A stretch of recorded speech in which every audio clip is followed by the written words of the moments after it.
കരുവന്നൂർ കേസിൽ CPIM നേതാക്കൾക്കെതിരായ ED സത്യവാങ്മൂലം രാഷ്ട്രീയ ആയുധമാക്കി കോൺഗ്രസ്.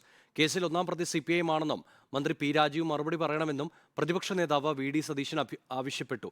സത്യവാങ്മൂലം ഗൗരവതരമെന്നും ED മറ്റ് സംസ്ഥാനങ്ങളിൽ കാണിക്കുന്ന വേഗം കേരളത്തിൽ കാണിക്കുന്നില്ലെന്നും കെ മുരളീധരൻ പ്രതികരിച്ചു.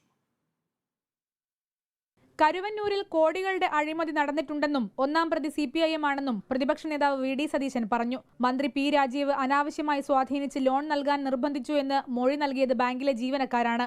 മന്ത്രി മറുപടി പറഞ്ഞേ മതിയാകൂ എന്നും സതീശൻ പറഞ്ഞു. പാവപ്പെട്ട ജനങ്ങളെ കബളിപ്പിച്ചതിൽ ഒന്നാം പ്രതി CPM ആണ്. CPM-ന്റെ ഉത്തരവാദിത്തപ്പെട്ട നേതാക്കന്മാരെല്ലാം അതിൽ പ്രതികളാണ്. അവര് പാർട്ടി അതിന് ഉത്തരം പറഞ്ഞേ മതിയാകൂ, മന്ത്രി അതിന് ഉത്തരം പറഞ്ഞേ മതിയാകൂ.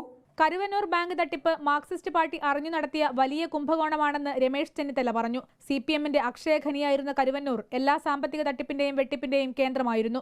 അത് മറച്ചുവെക്കാനാണ് ഇപ്പോൾ സർക്കാർ ശ്രമിച്ചുകൊണ്ടിരിക്കുന്നതെന്നും രമേശ് ചെന്നിത്തല പറഞ്ഞു. മാർക്സിസ്റ്റ് പാർട്ടി അറിഞ്ഞു നടത്തിയ വലിയൊരു കുംഭകോണമാണ്. അതിന്റെ വസ്തുതകളാണ് പുറത്തു വന്നുകൊണ്ടിരിക്കുന്നത്. കരുവന്നൂർ CPM-ന്റെ ഒരു അക്ഷയഖനിയായിരുന്നു. അത് മറച്ചുവെക്കാനാണ് ഇപ്പോൾ ഗവൺമെന്റ് ശ്രമിച്ചുകൊണ്ടിരിക്കുന്നത്. മന്ത്രി പി രാജീവിനെതിരായ ബാങ്ക് മുൻ സെക്രട്ടറിയുടെ ആരോപണം ഗൗരവമുള്ളതാണെന്നും കൊടുത്ത മൊഴിയിൽ അവർ ഉറച്ചു നിൽക്കുമോ എന്നത് കാത്തിരുന്ന് കാണാമെന്നും കെ മുരളീധരൻ പറഞ്ഞു.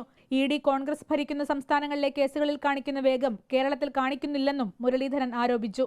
ED ഇന്ത്യയിലെ മറ്റ് സ്റ്റേറ്റുകളിലൊക്കെ ചെയ്യുന്ന ഒരു നടപടി കേരളത്തിൽ ഇതുവരെ കാണുന്നില്ല. കേരളത്തിന് ഇഴഞ്ഞു പോവാണ്. എന്നാൽ പി രാജീവ് തൃശൂർ ജില്ലക്കാരനാണെന്നും ലോണിന് പറയുന്നതാണോ അത്ര വലിയ കുറ്റമെന്നും അദ്ദേഹം അത് പറഞ്ഞോ എന്ന് തനിക്കറിയില്ലെന്നും LDF കൺവീനർ EP ജയരാജൻ പ്രതികരിച്ചു. രാജീവിന്റെ വീട് അദ്ദേഹം പിന്നീടാണ് എറണാകുളത്തുകാരനായത്. അദ്ദേഹം തൃശൂർ ജില്ലക്കാരനായിരുന്നു.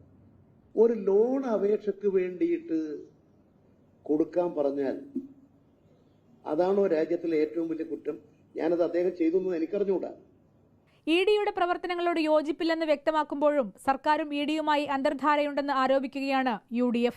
റിപ്പോർട്ടർ, കോഴിക്കോട്.